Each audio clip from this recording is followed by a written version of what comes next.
Ассаляму алейкум рахматуллахи ва баракатух. Итак, сегодня у нас уже 50-й урок. Алхамдулилля, اليوم عندنا درس جديد ونحن سنتكلم عن النحو. Сегодня у нас очень интересная тема, мы будем говорить с вами о грамматике. У нас будет две темы в одном уроке, поэтому если вы прошли одну тему и чувствуете, что вам нужно остановиться, то не идите дальше, просто пока остановитесь, а потом продолжите изучение следующей темы. Итак, начнем, как обычно, с повтора. Переводим предложение. Итак, первое наше предложение. Я болен. И сегодня не пойду на работу.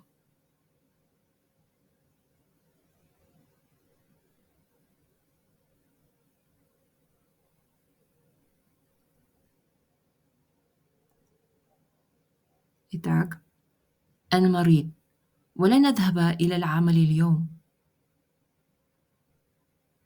Еще раз и медленней. أنا مريض ولن أذهب إلى العمل اليوم. И быстро. أنا مريض ولن أذهب إلى العمل اليوم. Тренируйтесь сначала медленно читать.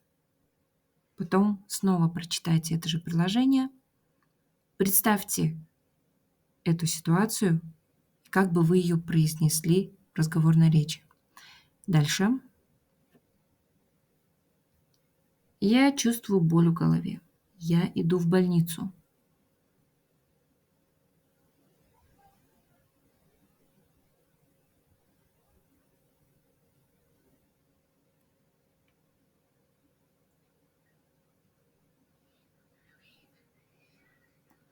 Итак, أشعر بصداع في رأسي. أذهب إلى المستشفى. Быстрее. أشعر بصداع في رأسي. أذهب إلى المستشفى. Еще раз. أشعر بصداع في رأسي. أذهب إلى المستشفى. Тамам. Что с тобой? У меня болит живот.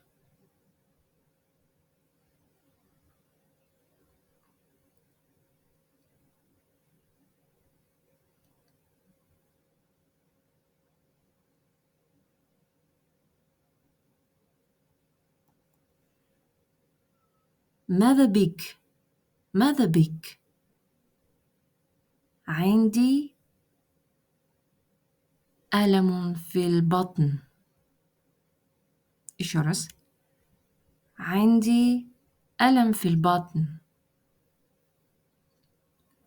عندي ألم في البطن. И теперь все вместе. ماذا بك؟ عندي ألم في البطن. Отлично. И переходим к новой теме.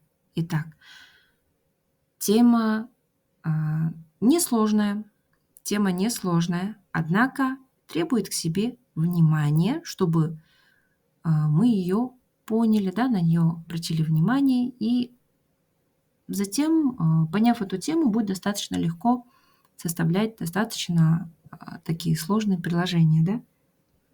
Под сложными подразумеваются большие предложения. Итак, давайте начнем эту тему. Однако, как я сказала, грамматика у нас сегодня будет делиться на две части, поэтому чувствуете сложность, остановитесь. Все нормально. Но я надеюсь, все будет для вас легко. Итак, начнем мы с повторения. Мы повторим, что в арабском языке есть три основных падежа. Значит, это падеж марфуо, мансуб и маджрур. Первый – это марфуо. Скажем так, сопоставим, да, в русском языке он очень схож с именительным падежом. Обычно он ставится с даммой или окончанием танвином Пример – китабун – книга. Что? Книга. Джейд. Я думаю, что здесь все понятно. Что книга, что ручка, да? Мада калям, китаб. Следующий у нас идет мансуб. Скажем так, это винительный падеж. Обычно он ставится с фатхой или же окончанием ан, танвином. Я сказала обычно, да? Я сейчас не имею в виду. Помним, да, что мы еще с вами проходили множественное число, да? Там окончание, да? Я надеюсь, вы это все помните. Не забывайте, повторяйте. Итак, пример, да? Раайту китабан. Раайту китабан. Я видел книгу. Какую-то книгу. Китабан. И последний маджрур. Родительный падеж. Обычно он стоит с окончанием ин, танвином, да, или же кясра. Пример филь китаби. И да, он ставится обычно после предлогов. После предлогов у нас обычно идет маджрур. В книге, например, филь китаб. Хорошо, это мы повторили. Теперь непосредственно асма уль хамса. Вообще само название, да, асма уль хамса, уже, да, дает нам понять хамса. Хамса у нас это цифра. Кто помнит, какая это цифра? Хамса это 5, да? Ага, 5. Асма это множественное число от слова исм. Исм. Исм это у нас имя. Мы говорим исми, да, мое имя. Здесь, то есть получается 5 имен. 5 имен. Ну и, собственно говоря, почему?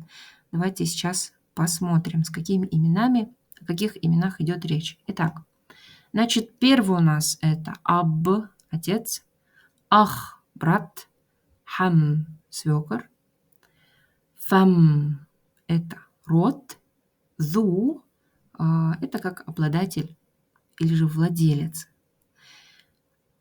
Хорошо. Значит, обязательно вы должны выписать 5 этих слов. Аб, ах, хам, фам, зу. Очень часто мы используем эти слова как аб, ах. Вы должны знать очень хорошо. И вы, я думаю, уже тоже встречали. Дам небольшую такую подсказку. Когда вы читали, возможно, книги, да, возможно, это были хадисы, например, да, там иногда встречаются такие имена, как Абу Бакр. Иногда Абу Бакр, иногда Аба Бакр, иногда Аби Бакр. И вот сегодня мы будем как раз-таки разбираться, да, почему где-то Аба Бакр, почему где-то Аби Бакр, почему где-то Абу Бакр. Радиаллаху анху. Тамам. И теперь давайте разберем условия, да, которые мы должны с вами обязательно знать. Значит, первое условие – это то, что эти имена, они должны быть только в единственном числе. Только в единственном числе. Не в двойственном, не во множественном числе. Только в единственном числе. Значит, эти 5 имен только в единственном числе. Это первое условие. Второе условие, а вот со вторым мы немножко с вами задержимся. Они должны быть добавлены к другому слову, то есть быть первым членом идафы. Кроме добавления к местоимению я ему такая. Я ему такалим – это у нас мой, моя, мое. Когда мы говорим, например, аби.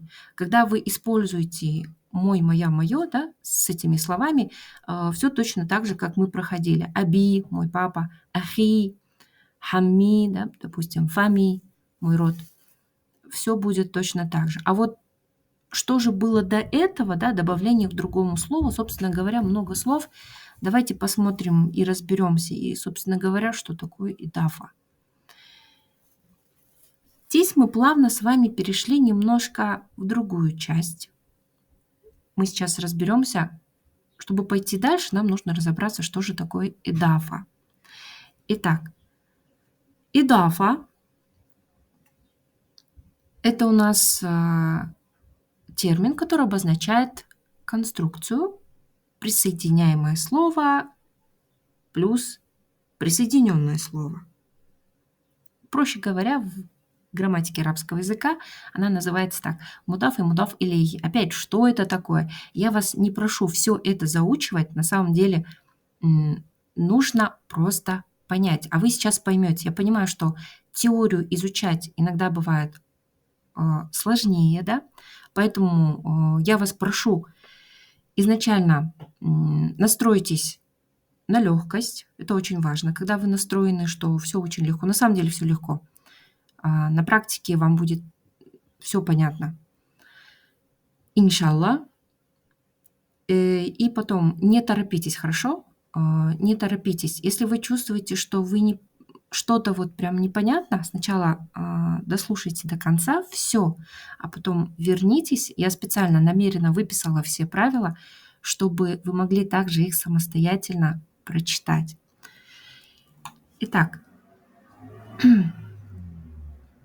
значит, сейчас мы перейдем к значению, к понятию, что же такое мудаф и что же такое мудаф илейхи. Значит, первое мудаф. Первое о свойствах, да, данного слова. То есть нам понятно, да, что это слово. Мудаф, он никогда не пишется с артиклем алиф-лям. Оно всегда в неопределенном состоянии. Значит, мудаф никогда не имеет алиф-лям. Это первое. Далее. Никогда не имеет танвина. Значит, мудаф это слово, оно не имеет танвина. Оно имеет только одну огласовку, либо дамму, фатху или же кясру. Все зависит от положения в приложении. Далее. Если же мудаф это слово в двойственном числе, помним, да, мусанна, у мусанны окончание есть ан, да, китабан или же китабайни, или же во множественном числе мужского рода, да, джама музаккар салим, так мы называем ее в грамматике. К джама музаккар салим, как вы помните, там есть окончание, да, муаллимуна, да, мы говорили, или же муаллимина. Что происходит? Буква нун на конце, она отбрасывается. То есть у нас получается, например, да, байтани, два дома, превращается в байта. Значит, нун будет убираться. Мы сейчас посмотрим. Да? Это то, что касается мудаф. Это первое слово, а вот которое слово будет присоединяться. Да? Мудаф илейхи. Второе слово. Мудаф илейхи всегда будет в родительном падеже. Его окончанием будет кясрой или же танвин кясра.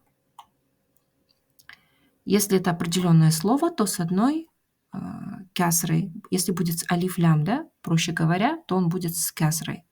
Если же это неопределенное, то будет с танвином. Если же мудаф, как мы сказали, он никогда не будет с алиф-лям, то мудаф илейхи может быть с алиф-лям, может быть без алиф-ляма. Он может быть как определенным, так же и неопределенным. И может быть как существительным, так же и местоимением. Итак, например, вот они примеры. Китабу талиби.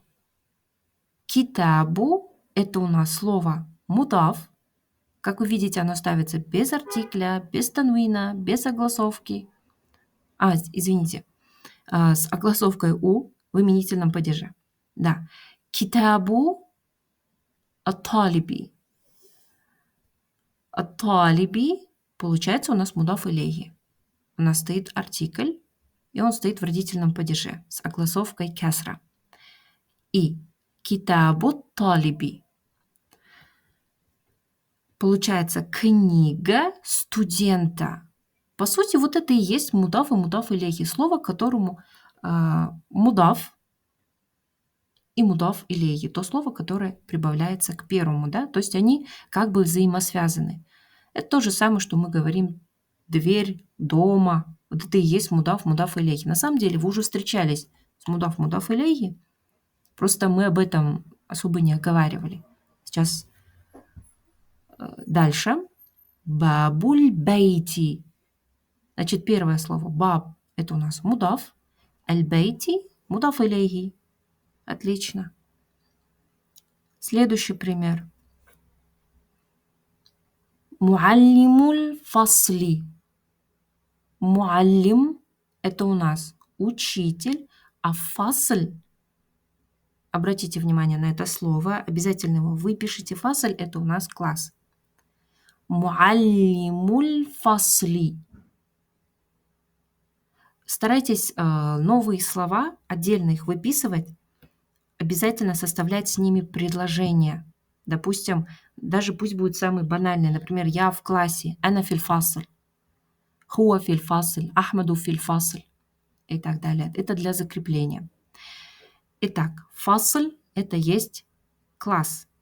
Теперь вернемся к грамматике, да? Муаллим – это мудаф, фасль – мудаф илейхи. Получается у нас муаллимуль фасли – учитель класса. طيب.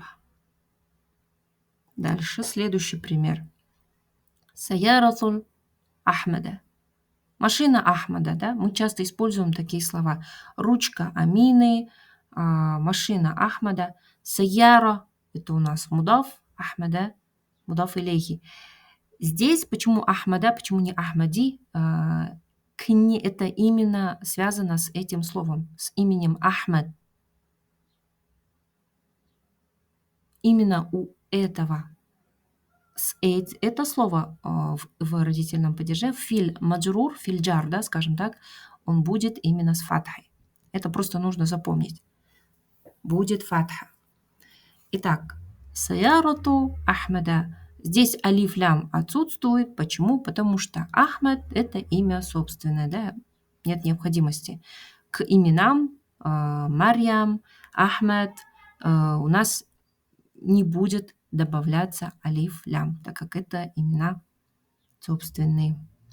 Итак, и, естественно, примеры, которые вы уже сами использовали. Вот это тоже является мудаф, мудаф илейхи. Китаби. Китаб – это книга, яй – моя книга. Опять же, если до этого мы говорили, да, примеры, например, машина Ахмада, здесь же книга моя, моя книга. Китаб плюс окончание яй. Местоимение. Вот это как раз-таки есть местоимение. Так, طيب. Байтука. Байту. Байту – это у нас мудаф, ка – мудаф илейхи. Байтука – твой дом.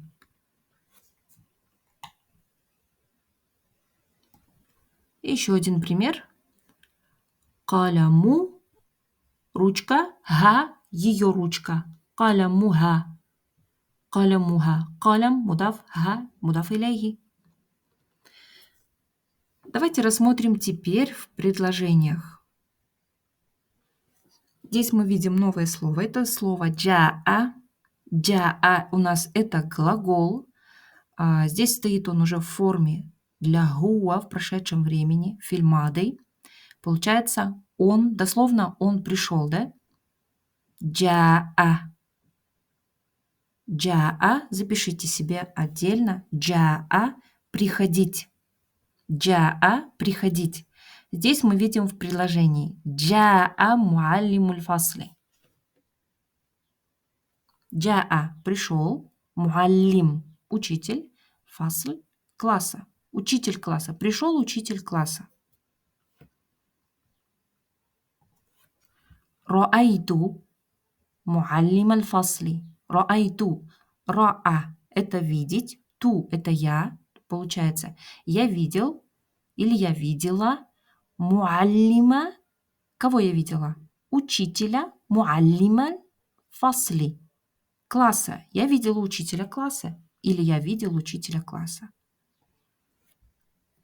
Здесь также мы видим новое слово. Это глагол. Здесь салляма, саллямту, да? Потому что речь идет обо мне, в первом лице. Так, Значит, в свои словарики вы записываете саляма аля. Саляма на мим у вас будет фатха, да? Саляма аля переводится как приветствовать. Аля это у нас предлог, который нам необходим для того, чтобы сказать с кем, да, мы или кому, с кем, вернее, мы поприветствовались. В данном случае, в данном приложении салямту, то есть я поприветствовал или поприветствовала учителя класса. Муаллимиль фасли. Помните, да, мы сказали, что после предлогов, в данном случае аля это у нас предлог, будет у нас кясра. Аля муаллимиль фасли. Поэтому не теряйтесь, все окей. Если говорить о разговорной речи, конечно, да, если где-то вы сказали не так, да, то нет ничего страшного, потому что вас поймут. Вас поймут.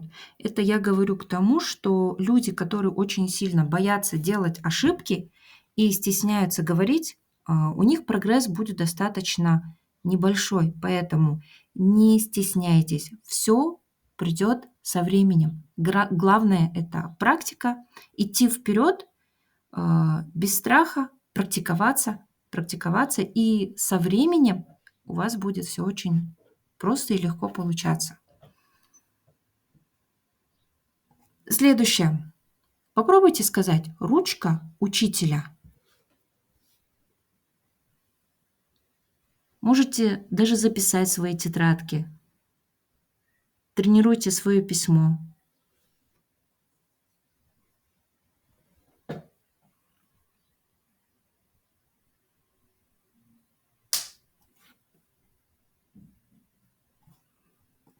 طيب. قلم المعلم. قلم المعلم. машина Ахмада.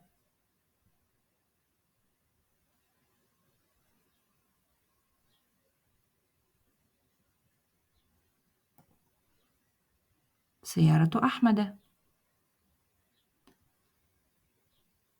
Я думаю, что здесь также будет все понятно. Китабуллах.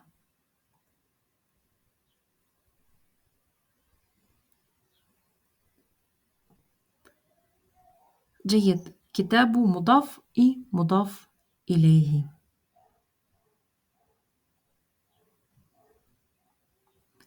И возвращаемся к нашей непосредственной теме. Еще раз повторяем. Мы с вами начали говорить об асма уль-хамса. Асма уль-хамса. 5 имен, да, дословно. Это у нас аб, ах, хам, фам, зу. Той. Еще раз вернемся к условиям, да. Это у нас первое условие, это то, что эти имена должны быть в единственном числе. Второе условие, это то, что они должны быть добавлены другому слову. То есть они должны быть первым членом идафы. А мы сказали, что идафа это есть мудаф и мудаф илейхи. Значит, они должны быть мудаф, да? В конструкции они должны быть частью мудаф. Кроме моментов, когда мы говорим, используем мой, моя, мое. Аби, например. Аби, ахи, это все также остается. Как же это будет выглядеть? Итак, значит, еще раз. Наши падежи марфу, мансуб и маджрур. В марфу эти имена, они будут с вау. Мы будем добавлять к ним вау. Например, чтобы сказать «твой отец», мы скажем «абука». Абука. Например, «хада абука» – это твой отец или твой папа, да? «Хада абука». Мы добавляем алиф. «Абака». Например, «раайту абака». Я видел твоего отца. «Раайту абака». и добавляем яй, если у нас будет абика. Абика. طيب. Яй мы в основном добавляем, если перед этим словом есть предлог, да, чаще всего. Давайте рассмотрим в примерах. Тот же пример. Раайту абака. Раайту абака. Я видел твоего отца. Джаа абука. Джаа абука. Пришел твой отец. Саллямту аля абика. Саллямту аля абика. Я поприветствовал твоего отца. Саллямту аля абика. Смотрите, здесь мы добавили яй. Вот другой пример. Фу, фа или же фи. Чаще всего слово фам, только в случае, когда мы будем говорить мой род, да, тогда мы будем говорить фами. Однако в других же случаях, да, как здесь в данном примере его род мы будем мим убирать. Мы скажем фугу, его род. Зу.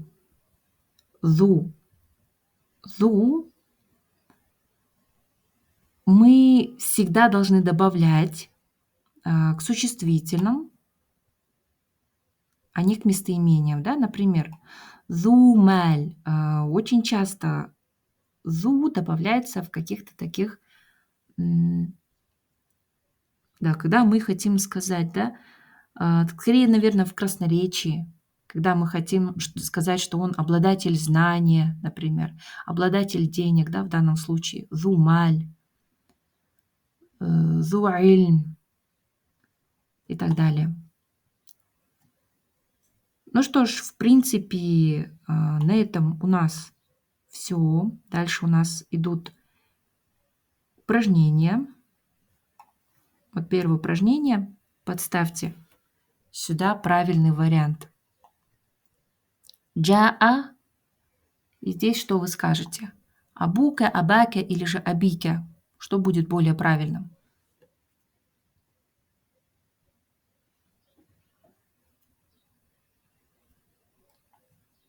Верно. Абука. Раайту ахука, ахака, ахика.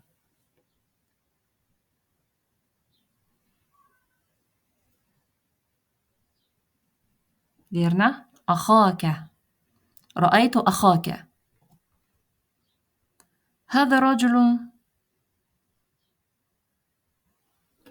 ذو ذا ذي.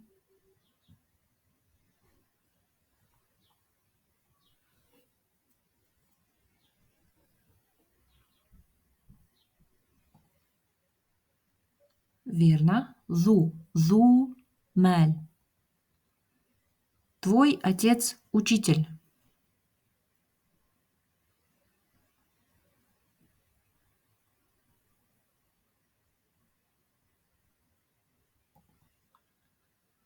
أبوك معلم. Я люблю твоего отца.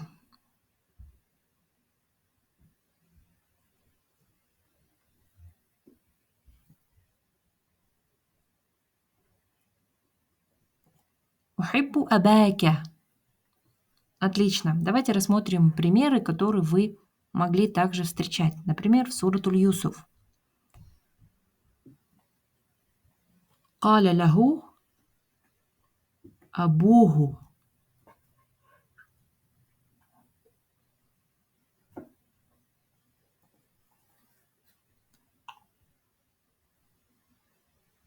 وجاء أبوهم.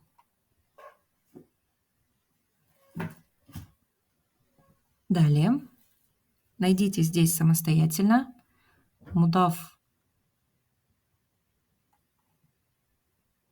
илейхи или же асмауль хамса. Пример из асмауль хамса.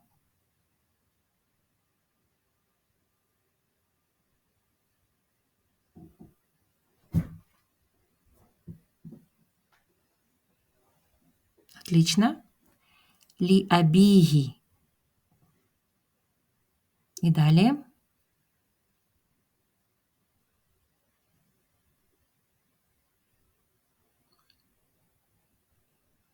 Тайб.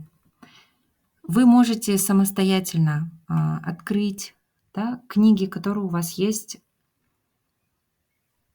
Я думаю, что Коран это одна из лучших книг, которую мы можем открыть и поискать примеры асма уль-хамса, а также мудаф и мудаф илейхи. Желаю вам хороших уроков. Ассаляму алейкум ва рахматуллахи ва баракатух.